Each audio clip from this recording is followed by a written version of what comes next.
Olá pessoal, sejam todos muito bem-vindos ao meu canal. Pessoal, eu quero pedir para você que ainda não é inscrito no meu canal, que venha se inscrever, nos ajude a chegar na nossa meta de 1000 inscritos, tá bom? Deixa também o teu comentário e teu like, que é muito importante para nós, tá? Pessoal, vou falar aqui hoje um pouco sobre o Marcos Duval, sobre o Lula, né, que já recuou aí naquela falácia toda e naquele atrito que ele criou contra a autonomia do Banco Central, né? Ele ali já teve que recuar porque a mídia em peso ficou aí contra ele, né? Porque todos sabem que essa é uma guerra que com certeza ele já perdeu, tá? Olha, sobre o Marcos Duval, a gente vai ler aqui uma matéria que saiu na CNN que fala o seguinte: Conselho de Ética será acionado se for provado algo contra o Duval, diz Carlos Viana, tá? Senador do Podemos diz que tudo deve ser colocado a limpo diante das investigações no STF, tá? Olha, a matéria aqui diz o seguinte: Viana esclareceu quem, se a investigação do Senado entender que existem questões graves, o Conselho de Ética do Senado será acionado para que Duval possa dar o seu posicionamento como um poder independente. Sobre a mudança de partido, saiu do PL e foi para o Podemos. Viana contou que tomou a decisão por ter se sentido traído e abandonado pelo ex-presidente Jair Bolsonaro. Na entrevista, Viana lembrou que foi convidado pelo PL no dia 2 de abril pelo próprio Bolsonaro, Valdemar da Costa Neto e Flávio Bolsonaro. Bom, o Viana, ele era do PL, né?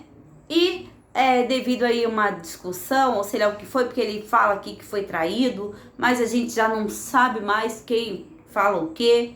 E ele voltou para o Podemos, e agora ele tá falando o seguinte: olha, se for provado algo aí contra o Valdemar da Costa Neto, a gente vai ter que acionar o Conselho de Ética, né? Só que eu espero que o mesmo Conselho de Ética seja acionado para o Randolph Rodrigues, né? Eu espero. O próprio Randolph Rodrigues, que já quer acionar o Conselho de Ética para apurar o caso do Marcos Duval. Ele mesmo, o Randolph, que esses dias tomou aí o celular do youtuber, né? Ele também deve ser acionado no mesmo Conselho de Ética. Bom, pessoal, sobre isso aí ainda, sobre o Marcos Duval, tá? Tem ficado aí um pouco aí no ar o que de fato está acontecendo com o Marcos Duval, tá? Tá meio confuso as coisas, eu espero que passe logo e que ele consiga provar aí o que ele quer provar, porque as coisas não estão ficando muito bem assim, amistosas, digamos, que pro lado dele, tá? E ele dá algumas declarações que mostra, que parece que dá a entender que ele não sabe muito bem o que tá falando e nem o que tá fazendo. Aqui tem um vídeo curtinho, tá? Que é do canal UOL, onde ele fala o seguinte, ó, tá? Que Marcos Duval diz que denúncia sobre a tentativa de grampear Alexandre de Moraes foi estratégica, tá? Foi estratégia. Então, ele falou isso aqui, eu vou tentar pôr aqui pra vocês dar uma olhadinha, tá? Olha isso que ele fala. Bom, deixa eu tentar aqui. Não, mas tudo é estratégico. Estratégia do senhor. Mas parece que a justiça não está tratando muito bem essa estratégia. O que você tem sobre isso? Não, eu dizer que o resultado está dando certo. O senhor acha que está sendo positivo? Acho não, tenho certeza. E qual que é o real motivo e interesse? Qual é o seu objetivo? Com o tempo vocês vão saber qual é. Então, vocês podem ter certeza que com o tempo vocês vão saber qual é. O objetivo foi atingido e eu, claro que eu fiz essa manipulação de notícias encontradas, mas aí um dia vocês podem entender. E o senhor deseja o afastamento do ministro Moraes, da relatoria, do inquérito? Com o tempo vocês vão ver o que vai acontecer, vocês vão ficar muito feliz. Bom, era esse vídeo que eu queria mostrar aqui pra vocês. E ele fala aqui que, olha, foi uma estratégia, né? Só que o seguinte, ele é questionado pelo jornalista se ele tem certeza do que ele tá fazendo aí conveniente. E ele fala, se ele acha que vai dar certo, ele fala, olha, eu tenho certeza que vai dar certo. O Marcos Duval, ele não é um bobinho, né? Ele é um cara que ele tem aí uma larga experiência na SWAT, ele tem uma experiência como senador. Então, eu espero aí que realmente ele consiga desvendar, mostrar o verdadeiro, o que tem de verdadeiro por trás disso tudo. Porque um dia ele fala uma coisa, outro dia ele fala outra. Uma coisa a gente pode ter certeza, né? Que se ele tivesse alguma coisa no rolo, o Moraes já tinha mandado prender ele, porque o Moraes tá afastando até governador dos estados, né? O que é um senador? Não é verdade? Então, gente, outra coisa aqui que a gente vai falar, que eu trouxe aqui pra vocês, tá? É sobre aí o Lula, tá? O Lula que tava aí numa guerra, tá? Contra a autonomia do Banco Central, tá? Os petistas já recuaram, porque já perdeu, não tem como ele ganhar, né? Ele tem que entender, o Lula tem que entender que o povo não é mais bobo, que o povo não acredita mais naquele ex-operário que chegou ao poder. Ele provou que ele era, mostrou que ele era, e hoje o povo está de olho. Então, meu amigo, você quer governar o país? Ok. Se você tem apoio, né, de 60 milhões de pessoas, ok. Só que tem uma coisa, você vai ter que provar e você vai ter que rebolar e andar na linha com a gente, tá? Porque vamos ficar, sim, de olho, bem abertos, bem arregalados, tá? E goste quem gostar, não interessa. Ó, governo petista recua e nega tentativa de reverter a autonomia do Banco Central após fortes reações.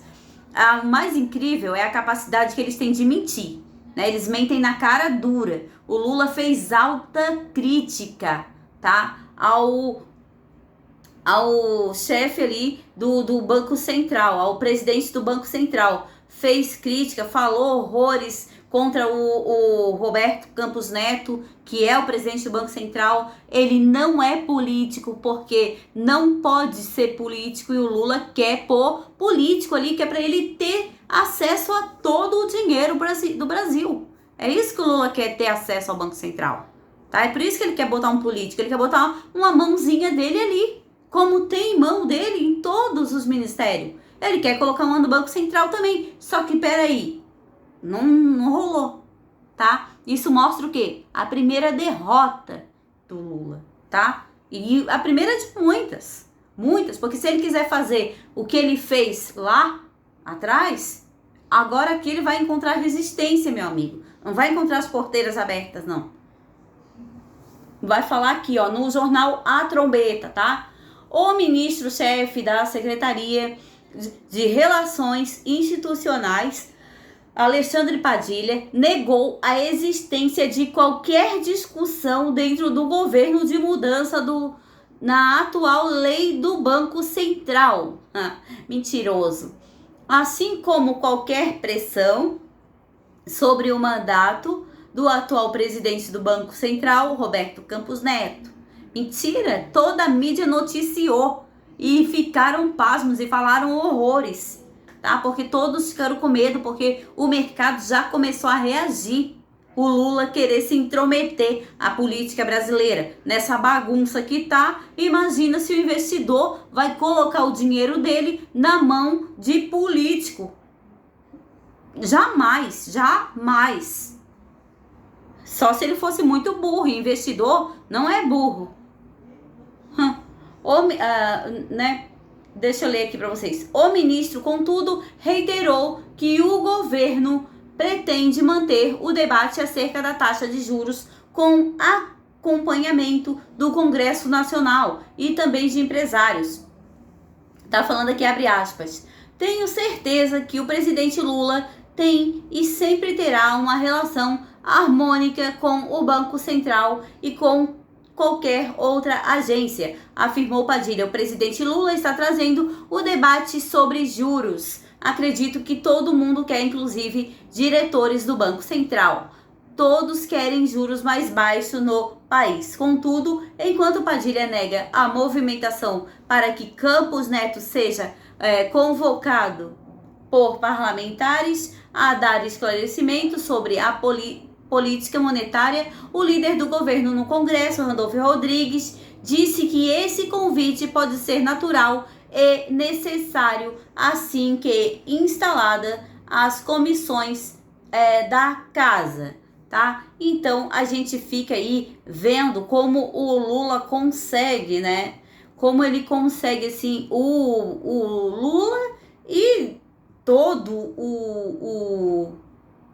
os petistas, né? Como eles conseguem mentir com tanta facilidade. O Lula ficou atacando o Banco Central desde sempre, de ontem mesmo. Ele piorou, aí as narrativas estavam batendo forte contra ali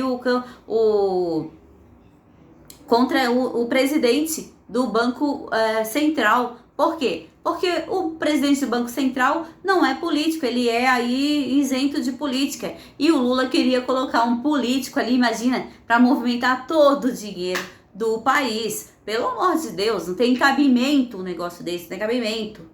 Né? Então foi aí já criticado e os jornais bateram em cima porque ninguém quer perder o seu empreguinho, a sua boquinha, né? E o Lula já recuou, o Lula e o governo, né? E trouxe também uma matéria aqui para vocês que tá no Conexão Política, tá? Tá no Instagram. Lembram da Verinha, da Vera Magalhães? Vocês lembram dela, aquela jornalista que naquela sabatina o Bolsonaro falou: olha, Vera, eu acho que você dorme pensando em mim, porque você não para de me criticar, não larga do meu pé. Vocês lembram disso? Então, tá aqui ela aqui, ó. Aquela mesmo que falou que pro Brasil dar certo, tinha que tirar o Bolsonaro, pro Lula voltar, pro amor vencer, tá? Olha o que a dona Verinha, a dona Vera Magalhães, essa senhora aqui, tá? Olhem o que ela fala, tá? Olha só. Vera Magalhães critica o Dilma e fala o quê? Vai custar caro ao país, tá? Pasmem. Olha só. A jornalista Vera Magalhães, em coluna publicada no jornal O Globo, diz que as investidas de Luiz Inácio Lula da Silva, do PT, contra a gestão de Roberto Campos Neto, presidente do Banco Central, vão custar caro ao país. Sabe de qual as críticas que ela tá falando aqui, as investidas? Do Banco Central, aquela mesmo que eu falei hoje à tarde. E aqui eu acabei de ler para vocês que o secretário do Lula tá falando que não existe. Imagina se o Lula falou isso, o Lula não falou. Por isso que eu falo que eles são cínicos e mentirosos, tá? Aqui a Vera tá falando em sua coluna desta quarta-feira 8, Vera aponta não ser razoável que um político como o Lula se mostre tão avesso ao processo de autonomia do Banco Central, tá? A autonomia do Banco Central deveria ser vista por qualquer governante como uma salvaguarda, tá? Escreveu ela aí, tá? Para Vera, a visão do petista se alinha ao período de 20 anos atrás, quando ele iniciava seu primeiro mandato como presidente. Lula parece acreditar, a despeito das evidências dramáticas apresentadas a ele e a todos nós, em contrário, que o mundo de 2023 é o mesmo de 2003, quando chegou ao governo pela primeira vez. Assim como vimos que não é na política e na institucionalidade, é menos ainda na economia. Ao buscar infinitamente um culpado sociável. Ao bolsonarismo, Lula parece imbuído de uma crença de que será possível se manter no palanque reeditando a herança maldita, completou a Vera Magalhães, né? Que teve que assumir aí que vai custar caro o país caso o queridinho dela não pare aí de falar tanta besteira e mentiras também, fake news. Imagina um cara que quer cuidar e criar uma segurança para ver se o que eu e você falamos na internet é verdade ou não. Esse camarada é o que mais destila fake news. Então aí já vemos que por esse lado aí já não vai rolar, né? Bom, pessoal, essas são as notícias de hoje, tá? Eu quero voltar a pedir para você, se inscreva aí no meu canal, me dá essa força aí, me ajuda a chegar nos 1000 inscritos, tá? E deixa o teu like, o teu comentário, me diz aí o que você acha do que tá acontecendo aí no Brasil, tá bom? Que é muito importante para nós, tá? Tenham todos uma boa noite e fiquem com Deus.